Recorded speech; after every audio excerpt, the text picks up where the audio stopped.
Sabe nk'umuntu w'umu intellectuel, umuntu munini ntiyari gukoreshwa na pressure ndetse n'ikimwaro cyari gutuma ajya guca hari ahantu, ahubwo ari gufesinga bari abagabo akahatira mwabagabo mwe nubwo mwashyizeho kamera mureke tuganire. Ariko ngo byaravuzwe ko rura rupagu rwari rurerure koko. Ahubwo se ninde kuba ari kumufotora gutyo kuva mwari muryango agahita acari imbere yabo akisohokera nk'icyamamare. Ubundi nk'icyamamare nta kibazo na kimwe cyari kubaho kuko wari kumushinja ikiza kiki ko nta kintu yari kuba yiketse na kimwe. So hariya deja yamaze kwishinja icyaha. Noneho ahandi hantu ntakunze uburyo Sabe yabikozemo ni hehe? Ni uburyo yagiye mu rugo rurimo abantu benshi, reka ne kwita agatizwa inzu cyangwa se ngwino ndeba agatizwa inzu kugira ngo azanemo Sabe. Aha rero biterera urujijo. Ejo nimugoroba ngiye kubara mbona Sabe arapostinze ati Raisa hari n'akarongi umwiza imbere n'inyuma. Undi nawe arapostinga ati turi umuryango mwiza Imana yaturemeye amashimwe menshi natwe turasangira n'abandi urukundo ruganze kandi ruzatsinda iteka. Niyo mpamvu noze kubyandika gutya bikuraho ko icyaha cyabaye. Amakuru naje kumenya nuko n'ubundi Sabe ndetse na Raisa bari muri gahunda za gatanya. Uyu munsi rero Raisa namufatiye hehe. Nyuma yaho Sabe atanga ikirego cya harassment kuri John. Ariyo mpamvu ubona umujama araterenda umukobwa amwihakane nyamara cyara ntibyabagaho. Kuko umukobwa yabaga aryamanye nawe wenyine, ariko uyu munsi araryama n'abasore 20 ku munsi. Bizagenda bite? Oye, none so uwo muntu niba icyumwe kitashira ataryamanye n'umusore, utekereza ko uzamuhaza uri umugabo umwe? Kuko biragoye ubu none biragoye kugira ngo umwana wateye igikomere na se umwumvishe ko azashaka umugabo. Biragoye ko umwana w'umusore azajya gushaka umugore ariko ubona nyina ibirari gukorera se. Ariko bibaye byiza nuko mwakwicara buri wese akabarira undi. Niba Sabe yarasabye gatanya kubera ko umwana wa kabiri atari uwe, abivuga ko atari uwe, na Raisa nakaba amufashe egari uko umuryango utameze neza. Ariko birashoboka ko uwo muryango wamera neza biciye muri mwebwe babiri.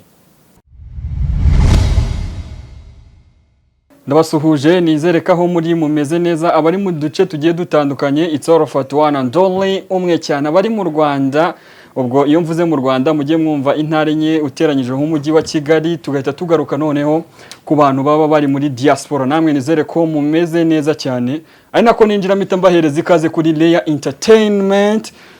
Tugahita tuninjira tuza tubwira na Leandre uti Leandre ikaze. Murakoze cyane, nekeza ko umeze neza cyane, nanjye meze fresh cyane, ariko imihanda yashyushye yegire mbese imihanda yanyereye impande zose. Banza bashyira ka AC kwanza kuko nukumva nashyushye nanjye. Ahubwo abantu batega amatwi ntibajye kure kuko ibintu bigiye kuvugirwamo hano my friend. AC aho ngaho nyuma ubundi Hizi telekomanda aho ngaho nkwereke. Ubundi iyo ngira aho ngaho kuri televiziyo. Oya ahiruhande. Dore ngiyo y'umweru aho ngaho. Ducanire kanda kuri on aho ngaho tubanze kwanza ubushyuhe burangiye. Ubundi tumanuka amakuru ni menshi ku mihanda. Imihanda yashyushye. Amakuru n'amakuru. Rusine ari kurahira. Ari kurira se nabyo birimo. Amavideo yasohotse. Nigeze kubona niba ari ifoto. Asa nkaho ari gusoma ku mwana uri mu nda. Bivuze ko aba mwiteguye neza cyane. Umwana amaze amezi 8 avutse. Ubundi Rusine ni comedy. Ahana ari comedy ni hehe? Rusine yarabyaye arabihisha. Yarabyaye? Yego. Arangije afata bakora photoshoot. Ku munsi wo kwa none se ubu tuvugana Rusine afite umwana se? Afite umwana ufite amezi 8. Ubwo ku munsi wo kwa gatatu abagize ari cyabakubise hanze ifoto ati ni mwakire Ntwari. Ni Ntwari harya? Ngo ni mwakire Ntwari. Meet Ntwari. Bivuze ngo we yabyakiye nkaho ari bwo kivuka. Ariko natwe twe tubizi ko twagize ngo nibwo kivuka. Episode ndi yakurikiyeho yari kujya mu murenge. Abantu bahita bacanganyikirwa. Ari nawe wahita. Ko numva nabyo harimo comedy.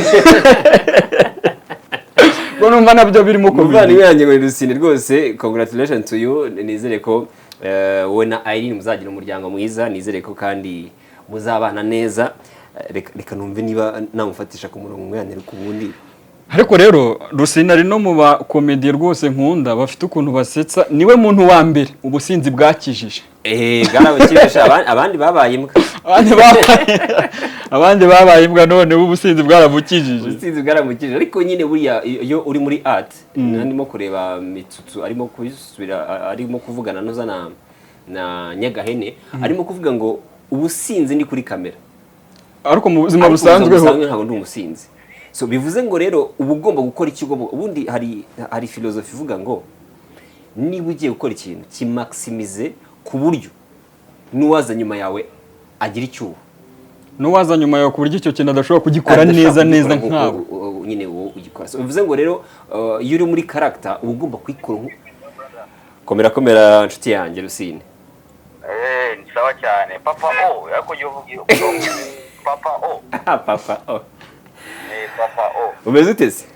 sawa cyane kabisa. Sasa rero ubu nguhamagaye ndi kuri Layer Entertainment, nuko ntabashije kuba nagera aho aruri, ariko ndavuga nireka nkubite congratulations n'ubundi ubwire ngo rwose wanteye icy'umutwe, n'ubundi watumye abantu batangira kungenda runono.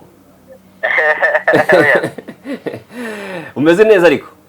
Sawa kabisa. Urumva ibintu byawe abantu barimo bambaza tese ni comedy, ati ko byabaye episode par episode byagenze gute? Yego kandi wowe wari ubizi, ariko ukuntu abantu bo kuri Reyo babeshye ahubwo babikubaza bakubaza impamvu wowe uzi amabanga ntuyavuga. Ariko ubundi abanyamakuru tugira ibanga, ikibazo nabo tuyabwira. Oya twebwe abantu bari kumbaza ese yarabanza arabyara, yarabanza akora ubukwe, yaporopoje ryari, yateye ina byarabashana.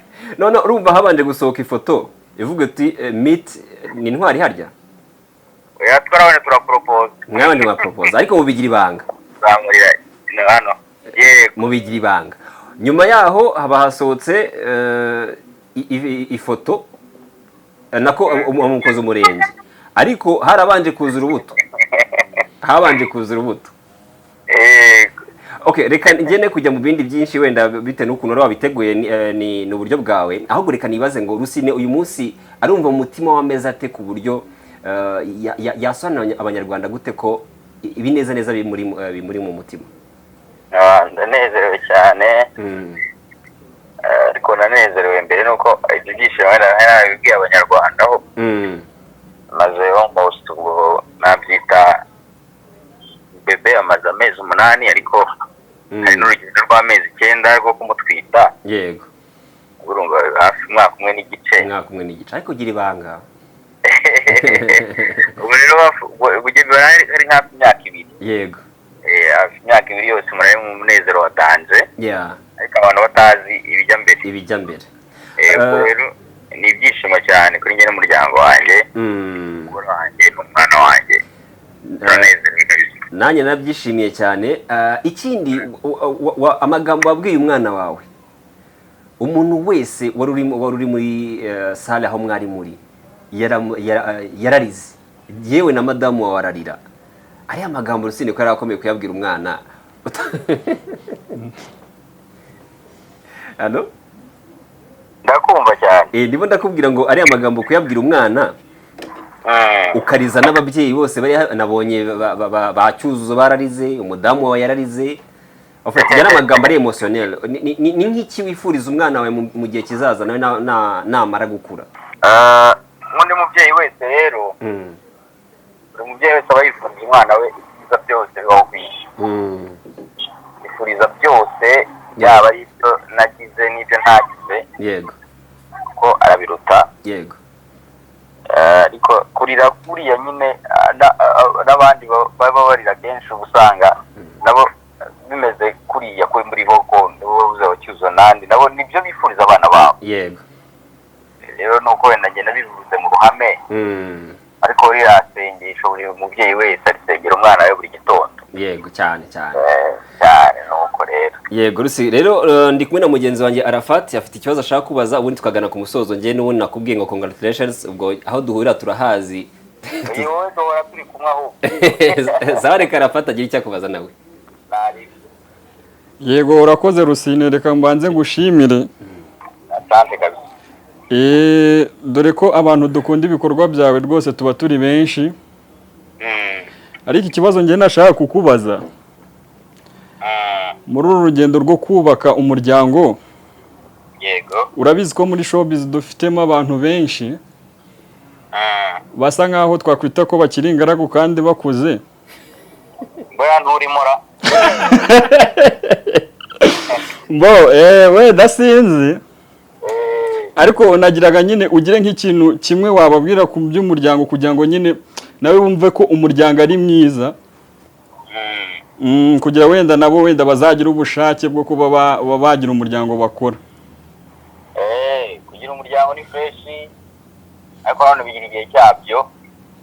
Hari abahitamo kubikora bakuze, hari abahitamo kubikora bakiri bato, hari abo birira, hari abasaza batabikoze, hari nabo birangira babaye abahungu.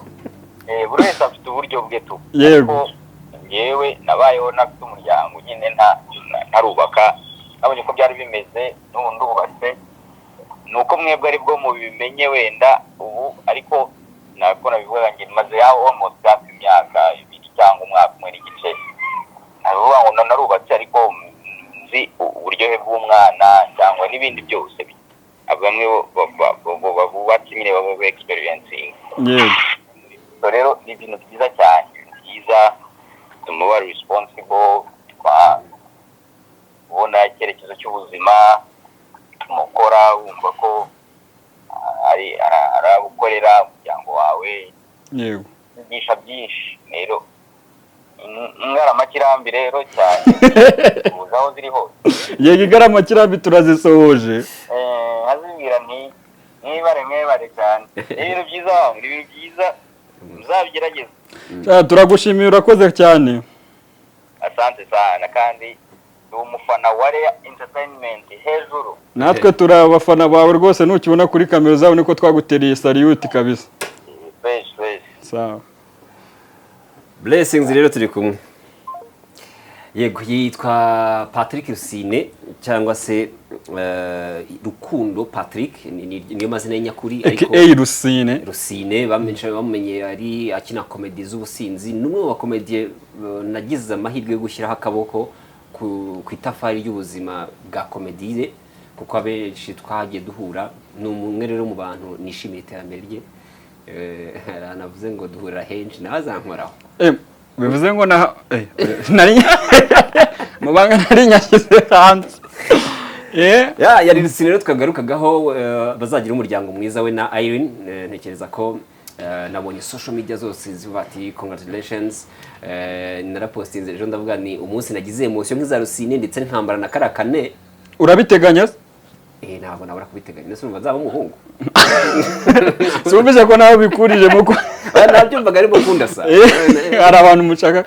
Utsiko nakibajije ntazi ko toni. Ari mukunda sa. Namwumvise ariko gusa wumvisha inama yagize gutya kabagiye. Kuba ku muryango bituba responsable nicyo kintu cya mbere buriya, no kugira intego. Nuvuga ngo ufite akazi, n'urugero nk'ungu nshaka guhembwa nona. Nahembwa ngahita nigira mu kabari. Iyo se kariyo structure y'abantu benshi. Ariko iyo ufite umuryango, ubuzi ngo umwana nta ninda afite, nta pampa, nta gikoma cy'umubyeyi, nta kawunga iri mu rugo cyangwa se nta muceri, ufite uburi responsable. Na kaminerivare ugatekereza. Urumva rero yageze ko ibintu byo kwiga bari ibindi bintu. So ntekereza ko rero iyo umuntu amaze kubaka umuryango, ni ubundi ni guba witwa umugabo. None ubu ngubu turi nako ubu ngubu turi. Nuvuga ngo n'ubu turabaga gukora hano izindi nshingano dufite. Ariko bataruzura ngo babe. Ariko noneho ubu ntabwo turaba abagabo nyine, kuko hari inshingano twagira. Ubu hari abantu bajya bakunda, ubundi ujya ubona hari abagabo ngo bongera ko kakantu ngo bita ngo su. Hari umugani umeze gutya, ni insigamigani nyine y'inyigisho.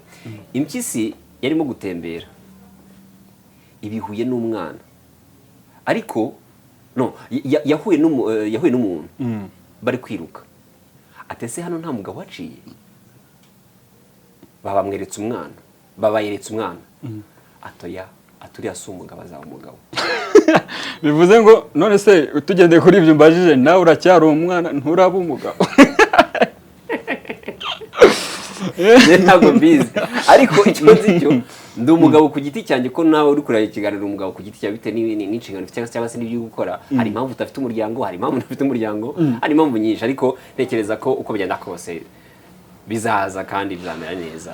Yego Leandre, reka n'ubundi duhite tunyaruka twinjiramo neza cyane. Hari video za Sabe zindi nabonye zagiye hanze. Yego, ubushize uribuka ko mu kiganiro twari twavuze ko Sabe iriya ntuza itagaragazaga ahantu na hamwe asimbuka, ariko right now hari amashusho neza agaragaza uriya muntu wari uryamye hasi, imyenda isa neza n'iyuriya bivugwa ko ari Sabe. yego, ariko unyura ahantu ubona ko nawe bigoranye kuba wahaca, yego, sibyo? yego, Bigaragara ko anazamuka igipangu twongera tukabona yaguye hasi. It means rero ko burya kira gipangu bishoboka kuba yaragisimbutse. yego. Ikibazo cya mbere dushobora kwibaza kuri iyo video ya mbere, hariya Sabe yahungaga iki? En fait baravuga ngo umuntu wese iyo yiruka afite ikimwirukansa, Aba afite iki icyo yikeka. So bivuze ngo mu mashusho agaragara Sabe abasohoka mu nzu atuje ariko akanga guca mu nzira nyabagendwa, agahita aca inyuma y'inzu ahantu hari na pubeli, ubona ko ari ahantu hasa nabi, wongereho hanagoranye kuba wagenda. Muri video narebye y'uwitwa John yaravuze ati uriya mugenzi wanjye duturanye mu gipangu yahamagaye Sabe inshuro 3, iya kane aramufata kugira ngo aramubwira ngo ngwino tuvugane, aramubaza ngo aho uri ntuhazi, ko Sabe yaramubaje ngo nze tuvugane hehe, aramubaza ngo aho uri ntuhazi. Uwo muntu wari uturanye naho ngaho yari yagiye Sabe se? Aho hantu ho Sabe yari yagiye niho abari baturanye naho nibo bahamagaye Sabe? Yego, bahamagaye Sabe ko umwe muri bo yari afite nimero ze. Noneho Sabe aho yanga asohoke hasohoka ngwino ndebe. Asohotse mu bigaragara bacatinze kuri message, niyo wenda reka ngesinge ko ntabwo nabonye ibyo yanditse, niyo bati sohoka wenda byakomeye. Muri make ni nk'imburira. Yego, Sabe yasohotse aho kugira ngo ace mu nzira nyabagendwa, ahita yicira hari ahita ajya gusimbuka. Nyuma yaho cyangwa se mbere yaho uriya mugabo yari yagiye mu idirishya aho yari arimo gufatira video ngwino ndebe, ariko Sabe aza kuza gusohoka ya video ikiri crawlinga, ari nabwo yahise anamukurikira avuga ngo ibyo bintu ushaka wabireka. Mu by'ukuri bunona rero hari ibintu byinshi mfite mu mutwe byo kuvuga kuri iriya video, usibye n'iriya video ndetse no kuri Sabe. Reka mbanze mpere kuri Sabe. Iriya video turayigarukaho nyuma. Dufate ko narababwiye ngo nta muntu utari umunyamafuti, nta wari uko yego uko bihishe, yego, ariko nanone dushyire mu nyurabwenge nk'abantu. Ese ubundi rero dukize mu nyurabwenge umuntu w'umugabo wiyubashye koko byari bikwiye ko waca mu nzira imeze kuri ibyo ningiye kuvuga. Mu by'ukuri icyaha cyari cyamaze kuba, kuko byonyine ukimara kwiruka, ukimara guca hari ahantu hari ikintu runaka ubuzi ko wari uri gukora kitari cyiza, icyaha deja cyari cyamaze kuba.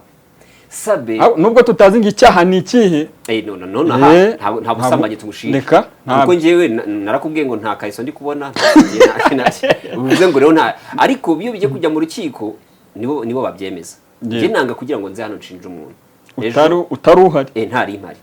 Bivuze ngo deja ikigaragara nuko yikekaga icyaha, ariruka ajya no gusimbuka bimuviramo kuba yavunika. Sabe nk'umuntu w'umu intellectuel, w'umuntu munini ntiyari gukoreshwa na pressure ndetse n'ikimwaro cyari gutuma ajya guca hari ahantu, ahubwo ari gufesinga bari abagabo, akahatira mwa bagabo mwe nubwo mwashyizeho kamera mureke tuganire. Ariko ngo byaravuzwe ko rura rupagu rwari rurerure koko. Akati ngewe mureke tuganire, wenda uzi iyo Sabe aza kuza guca hari ayemyeza, ahubwo se ninde kuba ari kumufotora gutyo yaza kuva mwari muryango agahita acari imbere yabo akisohokera nk'icyamamare, ubundi nk'icyamamare, nta kibazo na kimwe cyari kubaho, kuko wari kumushinja ikizi cy'ikisi ko nta kintu yari kuba yiketse na kimwe. So hariya deja yamaze kwishinja icyaha, amaze kwishinja icyaha bimuviramo nyine hafi kubura ubuzima, sibyo? Egare ko we yatekereje ubwoba bwamukoresheje byo bitagombye nyine gukoresha. Arangije uriya amakuru naje kumenya nuko hariya ntago ari kwa Ngwino Ndebe, ni kwa mukuru we wa Ngwino Ndebe. Yego, ubwo yari yagiye muri ku Gisenyi. Yego, iryo deja noneho ahandi hantu ntakunze uburyo Sabe yabikozemo. ni hehe? Ni uburyo yagiye mu rugo rurimo abantu benshi, urugo rutuyemo abantu benshi, noneho agatizwa ghetto. Reka byite gutizwa, uretse gatoya si ghetto, no reka kwita agatizwa inzu cyangwa se Ngwino Ndebe agatizwa inzu kugira ngo azanemo Sabe. kugira ngo azanemo Sabe. Ntabwo nabikunze kuko Sabe mu bushobozi bwe, reka mfate kwizo gahunda ugiye kuzikora uri kujyana ari safe. Reka ntabwo turi kubyemeza ko ibyo bintu koko byabayeho, ahubwo turi kuvuga ngo turi kwibaza, wenda turi kwibaza bibaye byarabayeho, ariko ntabwo tuvuze ko byabayeho. Ikigaragara nuko yamaze kwishinja icyaha kuko Sabe si umujura, sibyo se? Sabe si umwicanyi. Nta kintu na kimwe cyagira cyatuma anyura hari ahantu. Ni iki cyatumye acariya se? Byanga byakunda hari ikintu runaka. Bivuze ngo rero Sabe yari gufata umwanya, niba ari gahunda zijya kwikorera kwisayidira nk'abandi bagabo bose hano muri Kigali konzi ko babikora. Ariko n'ubundi ngo Kigali wisheya akabwira ati rero njyewe reka twigira ahandi hantu. Mani kujya mu rugo rurimo amazu menshi egare ko ari risk. Ubundi babivuze ko aho hantu ubundi hari abantu benshi. Ni nkuko ubu none njyewe ni nkuko najya ahantu hari abantu banzi, sibyo? Nkahakorera amadega. Cyane ko amazina y'abantu abazwi. Nakora amadega rero muri ba bantu turi kumwe babanzi cyangwa se cyane biroroshye cyane n'undi wese, byarangiza bigahita bijya hanze. Kujya hanze rero nubwo naje kubona none naje kumenya makuru ko hari ibindi bintu biri inyuma. Ibure tutarajya ntabwo twa ndagusubiza ahubwo ntiturajye dukomeze kuri ibyo ngibyo ari ukuvuga dukomereza. Impamvu uvuze ngo yari kujya ahandi hantu nuko ngiyewe nta hantu njya nizera sityo bigeze kuri zira gahunda. Hoya hose umuntu rwose umuntu wari wese ashobora no kukwifotorera akagufata. Impamvu deja ntuza Ngwino Ndebe ni umustar arazwi. Ngwino Ndebe yagiye mu rugo rutarurwe. Yego, Sabe nuko. Icya gatatu abaturanyi barababona. None se Leya ko hari abavugaga n'ubundi ko bari abantu n'ubundi bakorana ibiganiro ngo wasanga hari ukuntu bari bagiye kuganira uburyo kiba kuri ikiganiro. None se gukora ikiganiro hari icyaha kirimo? None se kuba wenda yaragiye mu nzu bagiye kuganira ntabwo nzi ibyo ari wenda ku biganiro akisohokera kigende nibyo byari guteza ibibazo. Ntese byari guteza ibibazo nyine iyaza kuza kwisohokera neza n'umutima mwiza kigende. Iyo aba ari ibiganiro koko bagiye ariko n'ubundi wasanga ari n'ibiganiro ariko bindi wenda atari kuri byo kuri YouTube. Buriya ibyo biganiro n'ubundi biganisha ahandi hantu. Wasanga ari byo kuba ntabamenya. Nabonye abantu benshi babyita ubugambanyi bavuga bati uriya muntu wafashe amashusho yaratumwe, ariko reka nanone mvuge nti njye simbyemera. Ubundi reka tunafate ku ruhande wenda abaye yaratumwe bwo uri mu byaha. Impamvu buriya ngiye kuvuga iki kintu abantu bacyanalize nkuko nakivuze ntibagice ku ruhande. John wafashe video mu magambo yavuze yaravuze ati ngiyewe ndi kurengera umuryango wa Sabe kubera ko nzi ko Ngwino Ndebe yamaze gutandukana n'umugabo nubwo atarahabwa divorce, kugira ngo mugire inama ibyo binabireke. Kandi wumva ko no muri video yamubwiye ibyo bintu wabiretse ushaka wabireka. Bivuze ngo aba ari ubugambanyi ntabwo ibyo yari kubishyiraho. Yari kubishyiramo. Icya kabiri uriya mugabo yaganije Ngwino Ndebe. Yamuganije ryari? Tarenze inshuro zirenze imwe. Mbere yuko video ifatwa. Mbere yuko bira bintu biba. Yego. Bivuze ngo nta nubwo bwari ubwa mbere. Ntabwo bwari ubwa mbere. Yego. Egari yuko rero amakosa ari yakozwe ahubwo arisubira. Sibyo? Bivuze ngo yagiye no kuza hari ahantu hari abamwiteguye kuba Sabari Marie mu mategeko ubu ngubu Ngwino Ndebe ntabwo arahabwa divorce. Umugabo waje n'ubundi yateza ingaruka. Mu mategeko Ngwino Ndebe ntabwo arahabwa divorce. Ntabwo arayihabwa. Ngwino Ndebe ntarayihabwa. Bivuze ngo aracyari umugore w'umugabo n'undi mugabo. yego. aha rero biterera urujijo. ejo nimugoroba ngiye kubona mbona Sabe arapostinze ati Raissa hari n'akantu Murungi umwiza imbere n'inyuma. aha ako ngako niko nari ngiye kureba. Undi Umwiza nawe imbere n'inyuma. n'undi aravuga uti undi nawe arapostinga bati dufite umuryango mwiza ngo wagize umugisha ngo tuwusangira n'isi. ntabwo nibuka umuryango mwiza wagize umugisha bawusangira n'abandi. ngo dufite umuryango mwiza twawusangira. ndumva ko nuza nagafashe rero nagafashe kari kuri Twitter, kari kuri Twitter mana yanjye. Ego yanditse ngo turi umuryango mwiza Imana yaturemeye amashimwe menshi natwe tuyasangiza turasangira n'abandi urukundo ruganze kandi ruzatsinda iteka. Ndagukunda papa ashyiraho izina ry'umwana. Yego yishyizeho amazina y'abantu. Ibyo rero byo bikaba bisobanuye iki? N'ukuyobya uburari. Gutereya kuko deja kandi wumva ko ahantu ahubwo ngiye nagize wenda nkimara kumva ibyo bintu nagize ngo wenda bishobora kuba ari ibintu biri mu bantu gutya inyuma gusa wenda kugira ngo ubyemere ahandi bishobora ntabwo ahubwo reka ngwira kandi kantu nijoro namenye kagira inkuru arakandi kantu nijoro namenye. hari umupapa yitonze hari ahantu twari dutaramiye aravuga ati ubundi igihe uzabonera umugabo w'umunyamakosa cyangwa se umugabo uri mu makosa cyangwa se uri mu nzira y'amakosa cyangwa se umugore ya nyayo azifata apostinga nk'umugabo we ati ndagukunda mugabo mwiza. ngiye abagabo bakoze amanyanga bafite ukuntu batanga kiyanyi koko urumva ibyo bintu nabitekerejeho nsanga nibyo. nose ibyo bintu wabifasha kimura kubikubwira uhita ubihuza n'iyo post. Ndabihuje n'iyi post. ariko nza kumenya andi makuru ari yakomeye. Twagiye kagira inkuru. Amakuru naje kumenya nuko n'ubundi Sabe ndetse na Raissa bari muri gahunda za gatanya. Narize ngo bino bintu byaba ubuse bino bintu byaba bisa nk'ibihuriranye. Hari faze eshatu za gatanya babanza kubaganiza bla bla bla ibintu nk'ibyo. Ari muri faze ya kabiri ya gatanya.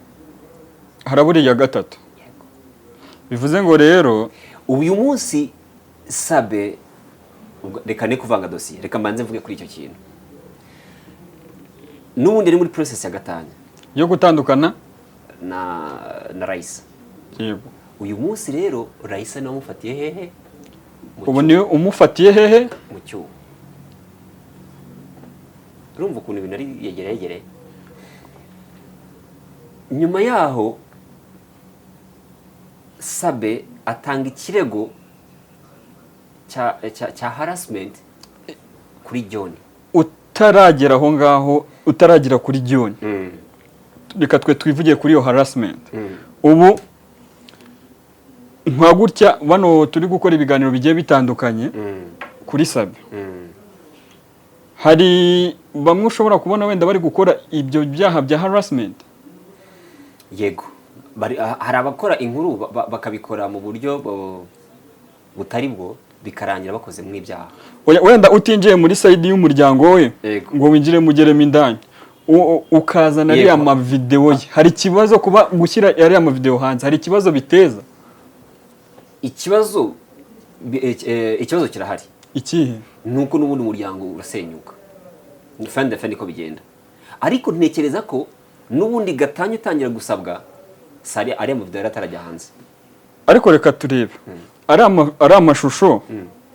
Urabizi ko ubundi iyo ugiye gutangaza umuntu umutangazaho inkuru we nka nyira nkawe. N'ubundi ari amashusho ngiye mbona ashobora yaraje kuri we gusa. Uvuga ngo niba wumvise ikiganiro Yago yakoranye na John. Yaravuze ati ngiye nafataga amashusho kugira ngo nzagende mbicaze mabwira ni rero ibintu murimo ntabwo ari byo muhindura umurongo.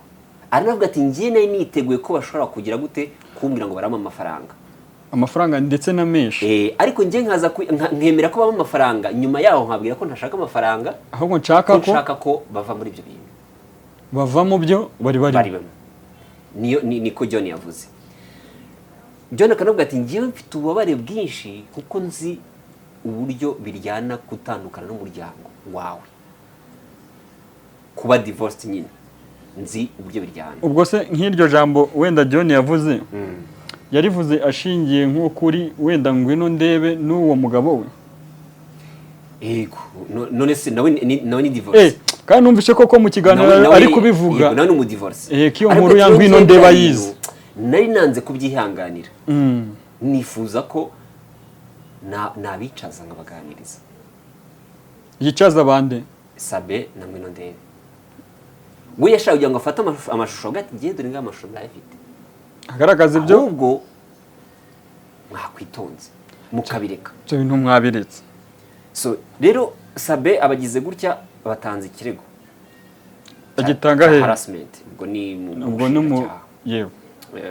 Ubugenzacyaha kuko ubushinjacyaha ubushinjacyaha ni mu rukiko. Atanga ikirego cya harassment. Uriya mugabo John mu kiganiro yagiranye nayo. Kuba yarashyize ari amashusho hanze hari ikibazo byari biteje mu buryo bw'amategeko, hari ikibazo byateza. Hari aho ingingo zamuhana, ariko nawe wo kwiregura hari aho yaba umwere. Impamvu yarengeraga inyungu z'umuryango nyarwanda. Icya kabiri yago nta kosta na rimwe afite kuko ni content yarimo gukora. Nase kuba wakwakira umuntu agakorera wenda ntabwo ndi kuvuga ngo yakoze ibyaha, umuntu akazuba erega deja ngwino ndebe na Sabe ubwabyo aho bari byari bigize icyaha ko amashusho yamaze kujya hehe hanze. Bivuze ngo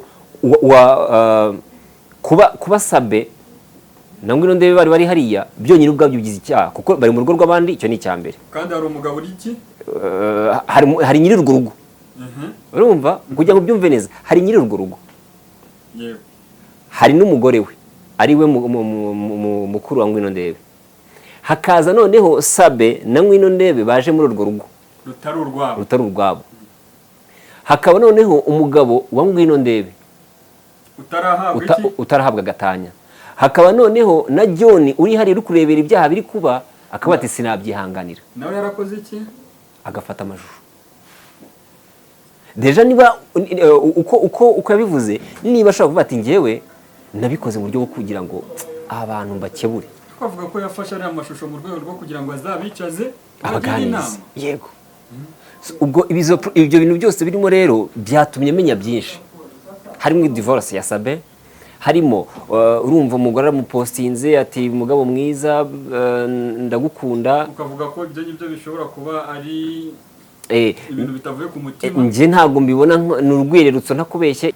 None se ukimara kumva izo message ibyo biri gutangazwa urumva hari ahantu byahurira na divorce wowe?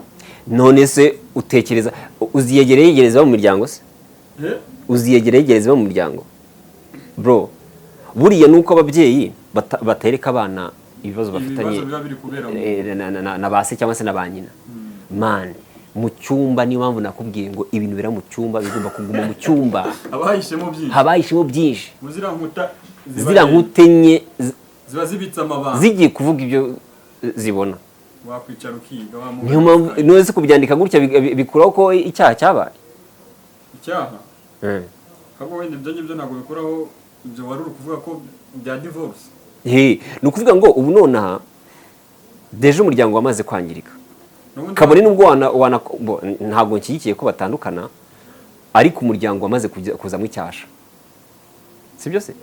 Kuko niyo banakomeza kubana barabana nk'abantu batizeranye.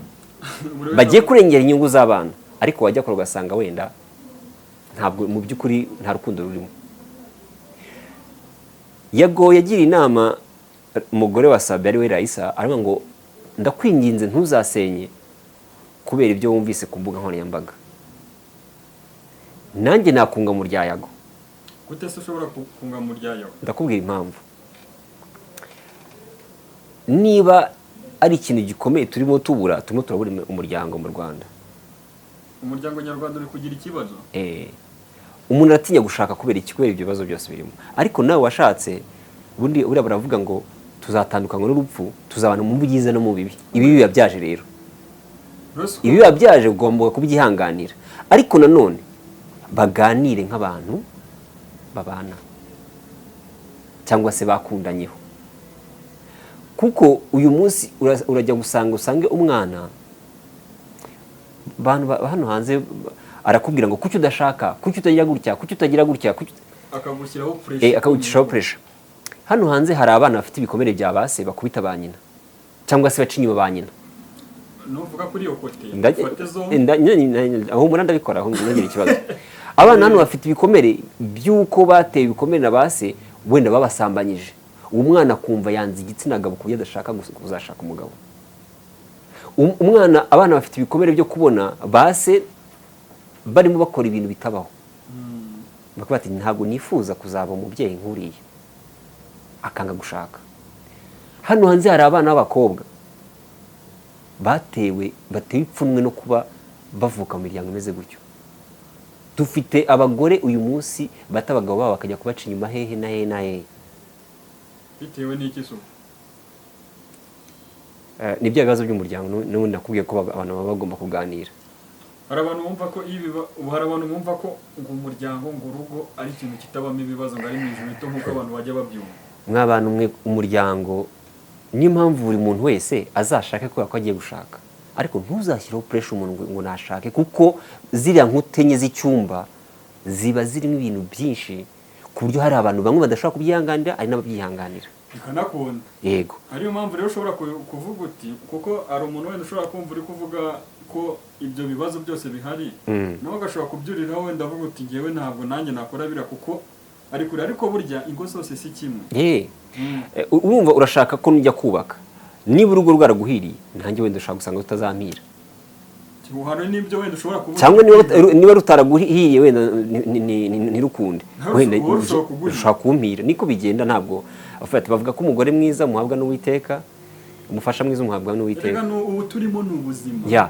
Ubu none turi muri monde imeze ite, ya monde yiruka ku buryo uraza kundambagiza cyangwa se ndaza kukurambagiza, warahuye n'abantu bafite indi mitekerereze igiye itandukanye, ugere mu rugo wenda kubera ko wabonye mfite imodoka, mfite amazu, mfite ibiki, bwa turiya muntu tuzabana. Twagera mu rugo wenda wari ufite akageso ko gusambana, nagufata bibe birarangiye, njyewe wenda sinzabyihanganira.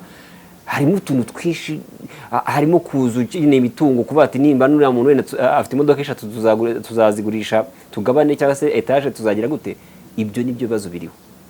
Ariyo mpamvu nakubwiye ngo mbere umuryango wacu urimo urapfa ku rwego rw'uko umuntu aratinya gushaka, akareba ibintu biri kubera nyine hano hanze mu mazu, mu mageto, mu mapartema na hehe, kuvuga ngo uriya muntu nimushaka bizagenda bite. Ariyo mpamvu ubona umujama araterenda umukobwa amwihakane, nyamara kera ntibyabagaho, kuko umukobwa yabaga aryamanye nawe wenyine, ariko uyu munsi araryama n'abasore 20 ku munsi. Bizagenda bite? Oya, none se uwo muntu niba icyumweru kitashira ataryamanye n'umusore, utekereza ko uzamuhaza uri umugabo umwe? Buriya Scovia najya avuga mani, njye ndi umufana we, nubwo dukora ibintu bimwe, ariko burangiye iyo nkunda umuntu ayumbwira. Ubu none dufite umuryango hari imiryango dufite mizima, ariko hari n'indi miryango dufite itaduha urugero rwo kuba twajya gushaka. Iyo ngiye akaba ari nayo benshi babafatiraho ingero bakiyibagiza ya indi mizima. Yego, ya ni mizima. Niyo mpamvu rero buriya bibaye byiza Minisiteri y'Ubumwe, kuko ifite n'umuryango mu nshingano, n'umuco ndatekereza niba mbyibuka neza, cyangwa se ni mije prof nishinzwe, ntabwo mbyibuka neza ko byashoboka, ntabwo mbizi. Bafite inshingano zo kugira ngo batange uburere kuri abana batoya, ejo bazaba ababyeyi, bazaba abayobozi, bazaba abandi bantu igihugu gikeneye. Bagomba kubaka sosiyete, kuko biragoye ubu none biragoye kugira ngo umwana wateye igikomere na se umwumvishe ko azashaka umugabo. Gute kandi wagakwiriye kumureberera ari we biragoye ko umwana w'umusore azajya gushaka umugore ari kubona nyina ibirari gukorera se. Biragoye cyane. Biragoye. Bivuze ngo rero leta nyine ibyo bintu nabyo babyigeho barebe uburyo nyine abana bahabwa uburere bwo kuba abantu bagomba kubaka imiryango mizima. Sino mu myaka 20-30 nta babyeyi tuzaba dufite, nta uzajya uvuga ati ni hit and run tuzaba dufite ababyeyi bita gito. Babitekerezeho naho ubundi niyegere. Yego, reka turi hafi rero nako ahubwo ndakeka turi kugana ku musozo.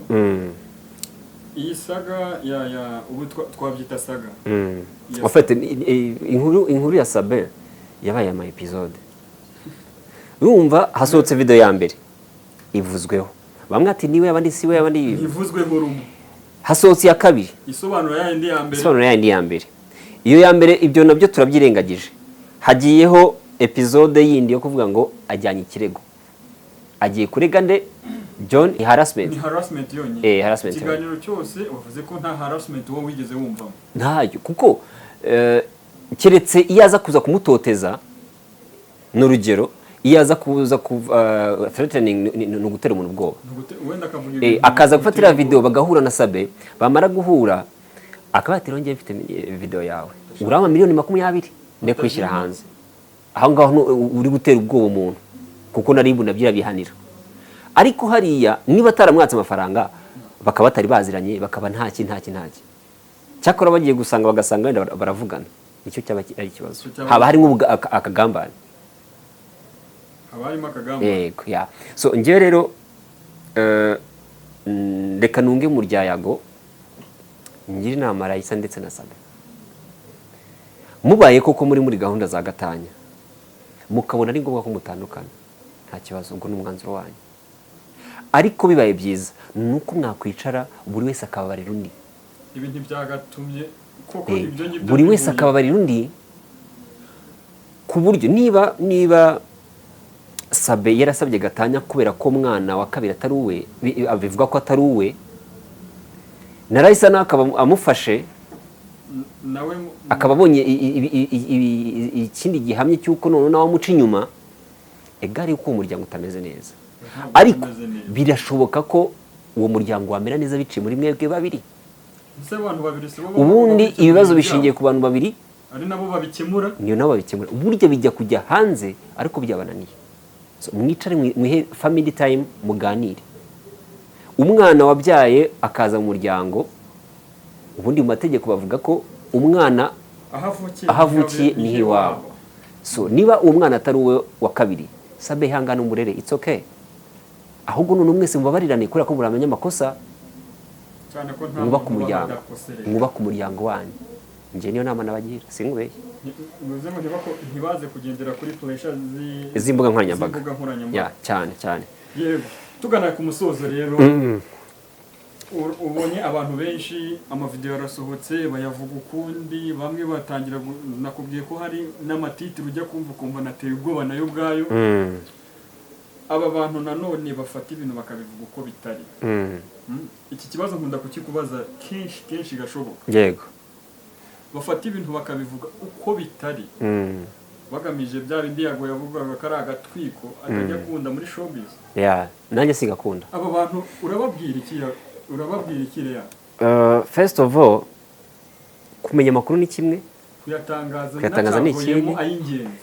Ariko noneho usha no kuvuga inkuru ikaba ari igihuha, cyangwa se ikaba ariyo ahubwo ikaba igihuha bite n'uburyo wayivuze. Nabyo birashoboka. Gusa nanone mu itangazamakuru bavuga ko igihuha kivamo inkuru. Kuko igihuha ushobora kugishingiraho ujya gutohoza. Yego, nacyo kivamo inkuru. So ntekereza ko rero abantu dukoresha zino mbuga nkoranyambaga, nujya kuvuga ijambo uzashishoze muri ibyo bintu byose biri kuba mwabantu mwe. Imbuga nkoranyambaga tuzikoreshe neza, ariko natwe twirinde kuba abanyamafuti. Twirinde kuba abanyamafuti kabisa, kuko sino ntakoresha usanga nyine niyegere. Reka ngushimire. Arafata wakoze nawe cyane ku mwanya wawe. Ntekereza ko abakunzi ba Rea Entertainment mugende muri comment mutubwire mubyumva mute. Ashana gusanga hari n'abantu benshi babaza amakuru. Hari n'abantu benshi ahubwo ni mujya muyabona. Hari nimero iri kuri aho batangira ibitekerezo, mujya mudusangiza amakuru. Barebe muri about hasi ikiganiro habayimo nimero na Instagram zacu. Kuko hari n'ibindi wenda dushobora kuba tutazi cyangwa hari ibyo twese umwana dukosora. Cyane kabisa. Yego rero wakoze rero Arafat, nawe wakoze kwitabira, ariko reka mbanze nshimira abantu baba muri diaspora by the way. Kuko ni abantu nabo bagira umusanzu batanga, yewe yaba mu biganiro dukora ku gihugu kabisa. Cyane. Nta mu diaspora haba ufite ngo umusozo mu biruti rwose ni benshi cyane, nakubeshye ngiye kurondora umwe byangora kubera ko ngiye buriya nubaka inshuti. Mfite inshuti nyinshi z'aba diaspora nyinshi cyane, buriya nk'iyo umwe ampostinze wenda nko kuri anniversaire yanjye, umwe ahita ngo uri mujama se buraziranye. Mfite inshuti nyinshi rero cyane, ngiye kuvuga umwe naba ngiye kubeshya. Kubwo aho bari bose tubatereye salute ndetse n'abanyarwanda muri rusange babasha gukurikira ibikorwa bya Rea Entertainment. Blessings. Utarakora subscribe nyabuneka. Ni gahunda ya leta gukora subscribe mwabantu mwe. Gahunda ya leta nkuko muyitabire umuganda. Muyitabire ibyo bintu byanyu byo kuzana ubuyuku mugatuma wimana gukandaho. Mugire vuba nyaboneka. Muyarukireho rwose kandi mwakoze kwitabira, murakoze. It's me one and only Arafat. It's hasta la vista. Blessings. Nitwa Leandra Niyomugabo cyangwa se Call Me Nohet. Ibihe byiza cyane kandi ndagushimira kuba tubana mu biganiro bya buri munsi. Blessings.